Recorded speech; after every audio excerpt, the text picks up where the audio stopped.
welcome to another episode of Craig Mack's Chasing Success. And the two people you see on the screen with me, for those of you who have been following this channel from the very beginning, they should look very familiar to you. This is Tashara and Derek Robinson. Tashara was my first interview when I started the channel, by the way, and Derek was done shortly thereafter. And so we got off to a good start. We have over 2,000 subscribers so far, and we're in about 5 different countries. So we're doing pretty good, and that is only going up. If you want to see their interviews, please hit the subscribe button, and then you can also hit the playlist, and you'll find them. Tashara had a book out earlier. She's a published author, from Pitiful to Success, Pitiful to Powerful. Did I get that right? That's it. Okay. From Pitiful to Powerful. You got it. And so I did an interview with Derek, and he has a online clothing line, custom clothing, Persona, right? Yes. Derek, could you give them the Instagram where they can kind of look at some of the items that you have? Oh, everything's just Persona, Persona, custom clothiers with an S on the end. Awesome. All right, cool. And so I got notified through LinkedIn that the two of you collaborated on a new book that's just out. The book is called Tailored for Success, right? That's right. Mm-hmm. All right, so tell me a little bit about the book. So, like, what made you decide to write this book? Oh, there's a picture right there. It's available on Amazon, I take it, right? Yes, it is. All right, Amazon.com. cool. Yeah, so being in the custom clothing industry, I deal with guys all the time. And a lot of times, or a lot of instances rather, these guys don't know what they want to wear for the particular occasions or anything. They really come in sometimes clueless. So we just figured we'd come together and just basically make a blueprint, if you will. Okay, so what it takes. Are we talking about like celebrities, or are we just talking about people, corporate America? In and everybody. Really? I mean, celebrity or corporate, whatever, those are just titles. But at the end of the day, they're still regular guys. Okay. But a lot of these guys truly don't understand what they should be wearing for certain occasions, engagements, or even per their industry. Okay. So is the book geared for males and females or just males? May I take that? I do believe it's geared toward both males and females. This book really, I feel Derek took the actual clothing piece, right, where he addressed the appropriate attire for the appropriate event. I actually came in from a spiritual perspective, right? I guess, yeah, spiritual would be the term, meaning these are the advantages of making sure that you are dressed appropriately for the occasion. And one of the concepts is called priming. In the book, we talk about priming.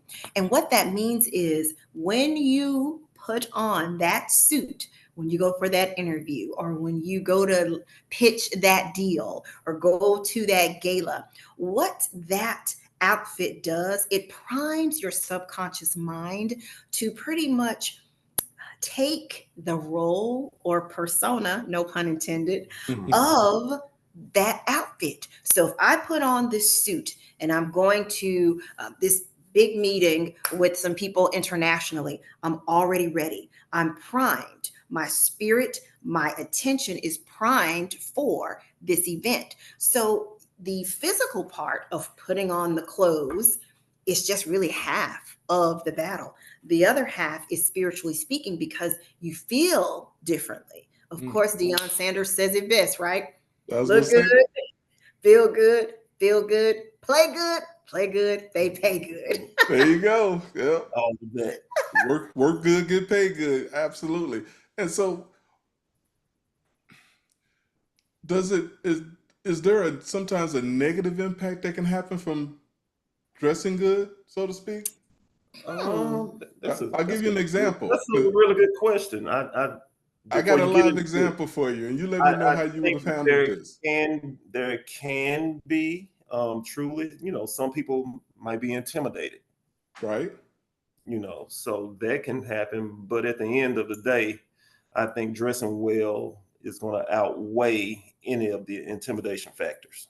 I agree with you. I'll give you an example of that.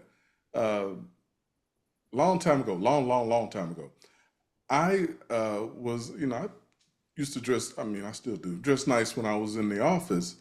And our director of the group, we had a meeting and he called us all in. We were all in the office meeting in the meeting room.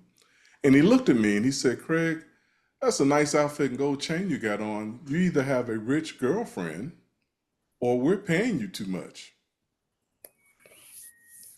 And I was like, huh.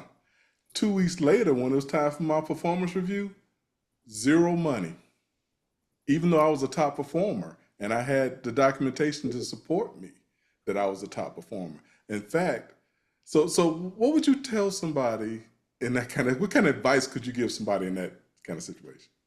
I would say, first of all, I do believe that's probably illegal now to even have those kinds of conversations from a human resource perspective, Okay, right? So that's the first thing I noticed. That conversation really is inappropriate for the right. work. I And agree. two, that probably is not the group for you, Right. right? Because that's home training. Mm. I teach my children, when you prepare for work, this is how you dress so that your mind, as I spoke about early, priming, is prepared to work. So if you are encountering people at the job who are intimidated by your appropriate business attire, I know this sounds really easy, but they're not the group for you. That I agree probably, with you. I yeah. came to that same conclusion. So what I did was I went to senior management, showed them my documentation to the evidence that I was a top performer, and negotiated my raise.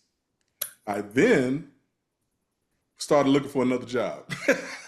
And I found one that paid me 25% more than what I was making because I knew that it was going to be a toxic situation going forward. So, but Yeah, Exactly. there are yeah. instances where I You were guess smart. when you are dressing for success, like you Mhm. said, the whole, spiritual side of it, and motivational side of it for yourself, that you look good, you feel good, you work hard, get paid good, that sometimes there may be a chance you get a negative from that based Yeah, that on just what you sounds said as like far as a somebody's getting case of intimidated. envy in that Envy. instance. There And you that's go. what's going on over there. Mhm. Okay. So in Mhm. that, so how should someone select a tire that's both functional and stylish? Um, Mhm.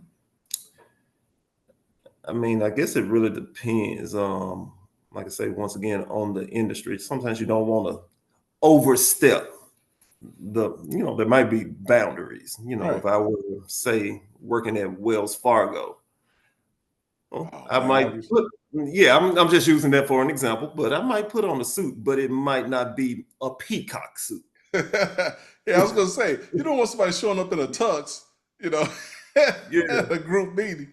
You know what I mean? yeah, yeah. So you just got to walk that fine line and dress accordingly. Okay. And Okay. that's part of the education. What is appropriate for the occasion? Again, that's training, and that's something we talk about even in the book. That's part of, I think, being emotionally mature, reading Hmm. the room, as we like to say, right? Right. Everyone around you is in either business casual. I wouldn't come to work with shorts and a beach hat, right? Right. Now, I probably do dress a tad bit above what the group does in my office. One, Mhm. because I just think it's easier. I don't have to iron. Ironing is my least favorite chore. And it's already Me put too. together. Amen. It's already put together for me, this dress or this suit. So Right. it's easy, right? And I have to be honest, I am treated a bit differently based on my attire. True. Well, you're a manager. I know that because we work together. So when you're in management, yeah, you should be dressed, a little bit above what the standards are for the corporation or whatever. So I totally agree with you and get that. I get that. So whose idea was it to write the book? Um, I think it was both of ours. Of course, she's already had projects out, and I kind of wanted to piggyback off of her expertise Mm-hmm. and just put my 2 cents in, which would be the knowledge of fashion and whatnot. And she's the true author here. So we just said, hey, let's join forces and put an educational piece out. I think too, what we were just sitting around, and we do this often, even when the camera is not on. We just like to dream. We dream, we plan, we have ideas. And as we were brainstorming one night, I remember saying, "Maybe you should just write a book." And he started it. And then, like he said, I added my 2 cents to it. But what we felt like this book does, he's already legitimized. He's been in this business 10, 12 years, right? But sometimes a book just encapsulates all of that, and it allows you to pivot to other areas, right? So when he gets invited to a television show or an interview, we have this to really legitimize his decades of business or experience in the fashion industry. So really just from a brainstorming evening, the book came about. So how long did it take you to write the book? It actually took probably a week from idea generation, editing, things like that. He, of course, did the cover and the back cover and the pictures, because what I wanted it to be was not only educational, but I really wanted it to be a picture book. So you have some nice pictures pretty much on every page of this book of some of his clients, right? Okay. So a person can see and read and put those two together, right? As far as, oh, this is what it looks like. So it's not just words on a page, it's pictures too that people can help visualize themselves in a successful, tailored outfit. Okay. So let me ask you this. How does someone that's on a limited budget put together their wardrobe to dress for success on a limited budget? I mean, you just really pick the appropriate pieces, and a lot of guys have already kind of learned this trick. Just go get them tailored to you.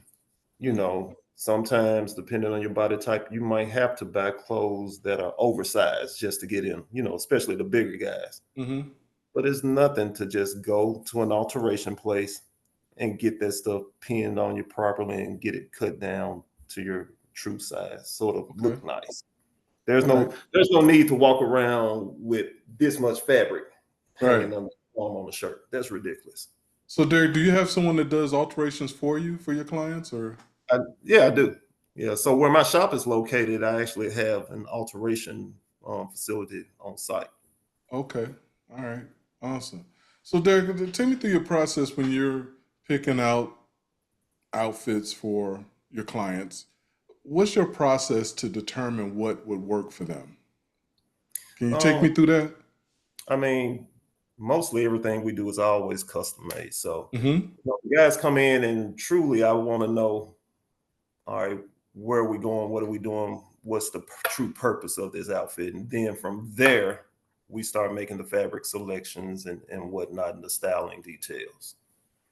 Yeah, so Okay. it's not anything super complicated, but really it's a short process to it. Short What I process. have noticed, because I've been around when clients have come in, many have zero clue on where to start. And Right. if you see just the plethora of swatch books that he has, for someone who is easily overwhelmed by Mm. choices, I can see they're just like, I have no idea. So, therefore, the questions that he asks really helps him to guide the client. Okay, Mm-hmm. so let's stay away from this book. Let's just look right here, Mhm. this Right. limited view here. So that might take about 30 minutes, Okay. really, just to take the client out of the cloud, right? As far as what I think I want, and down to here. Here is the fabric selection, the details of the collar, the buttonholes. It's a lot of details. I didn't realize that there Mm-hmm. were that details in a Mhm. custom suit. Yeah, so a lot of guys women too are visual, so they almost need a mannequin in a sense. So they need to see pictures and examples of stuff. We have very few that truly come in and say, "Okay, D, I want this, and this, and make it with this detail, yada, yada, yada. That's not everyone. Mm. Okay. All right. Now, Derek, I saw some pictures of you. You went to the NFL draft, right? Yeah. Okay. Yeah. Was Listen, that good networking events. I was about to say, did you go as a fan or did you go for business? Oh no, that's business because I'm definitely not a fan. Okay. Did you guys have any disagreements when you was putting the book together? I think disagreements probably is a strong word, Okay. but we have preferences, right? Ah, I definitely wanted pictures in the book. Okay. okay. He had a different cover. I said, baby, that's not moving me. I need something else. And he got this, and I said, I'm feeling it. I'm feeling it. So it was definitely an iterative process, right? Well, you put the first cover out, I'm like, that's not moving me. And then as he added the photos, the wording, because I envisioned this book in his store, right? You know how you have cocktail table books, Yeah. right? This is one because you can just look at it and it catches your attention. The color, the people, it's like, oh, what is that? That's what I wanted to happen. So really, it was just a conversation of preferences. Mhm. Yeah. Gotcha. It sounds to me, Derek, that you kind of like let her take the lead on that since she's already been published, right? Was this your first book, Derek? Yeah. Yeah. Smart man. Smart man. Yeah. And we communicate all the Yeah. time well, so I don't think we've had a true disagreement per se. True. You know, we just talk it out. Yeah. Okay. That's true. So let me ask you this, because this is part of a series of interviews that I'm doing with people that I consider to be power couples. And so, how would you guys describe a power couple? What does a power couple mean to you? You take that Oh. first.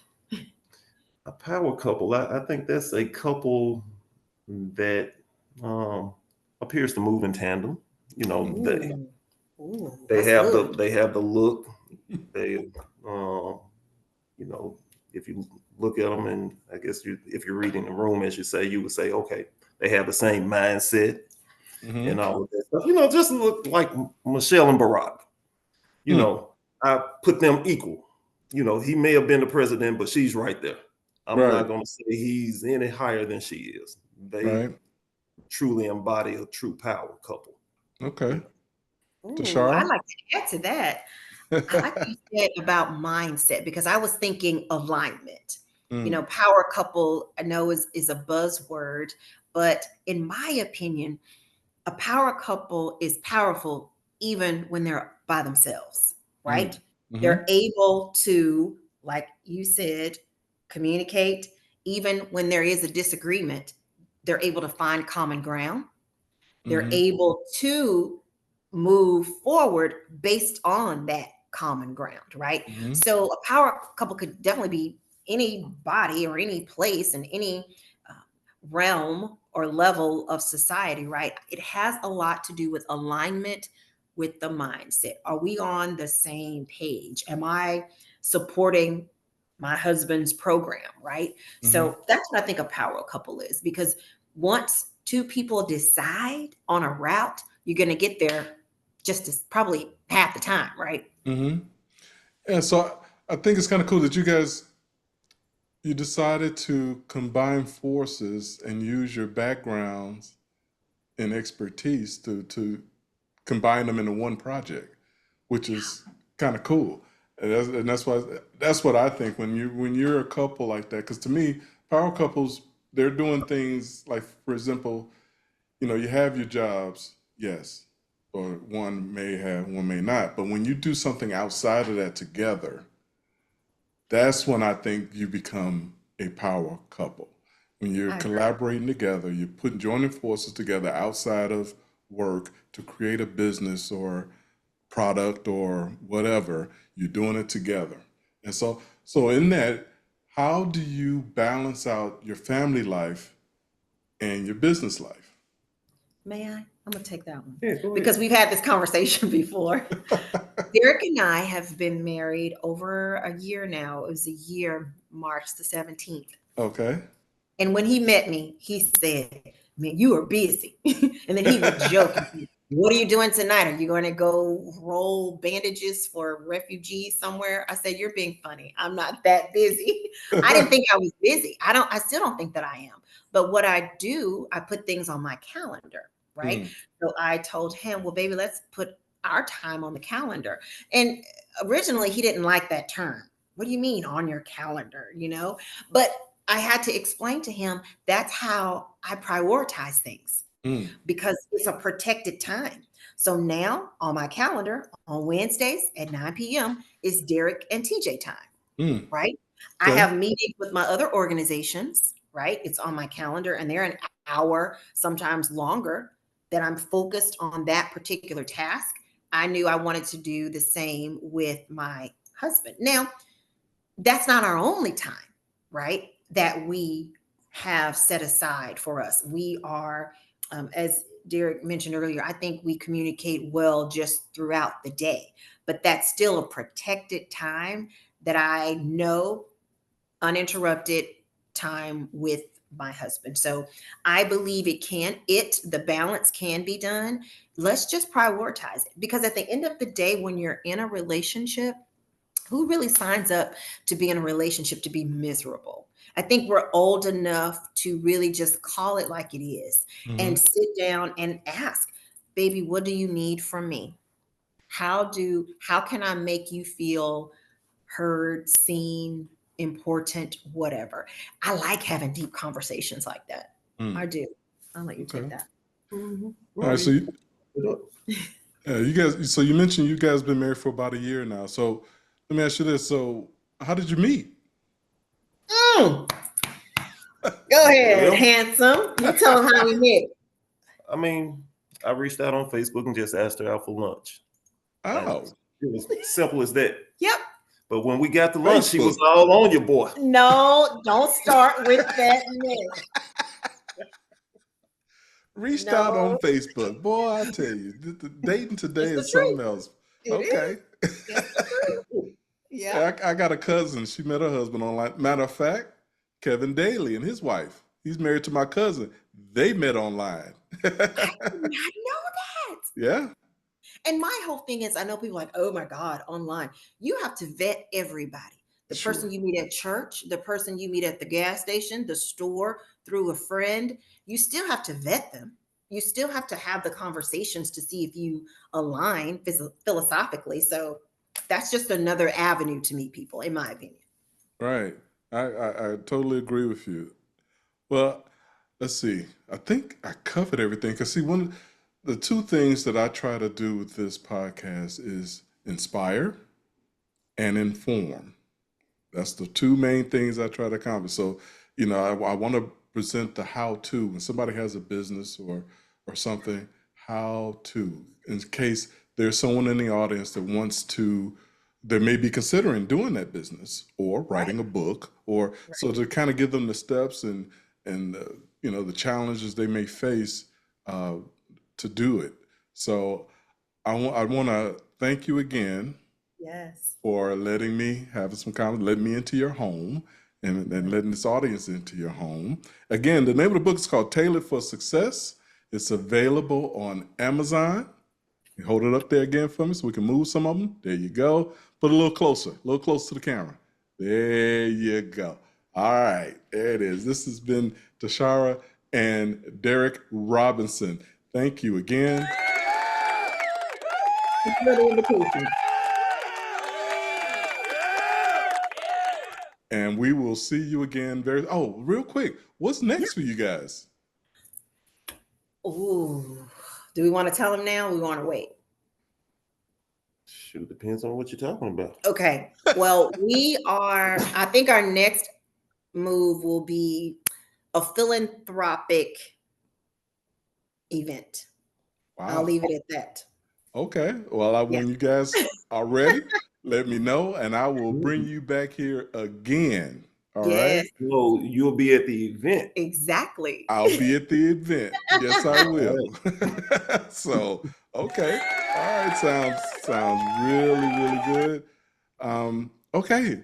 Well, thanks again, and we'll see you soon. Okay, All right. we're headed Appreciate out. you. Thanks. All right. Talk soon. Bye-bye.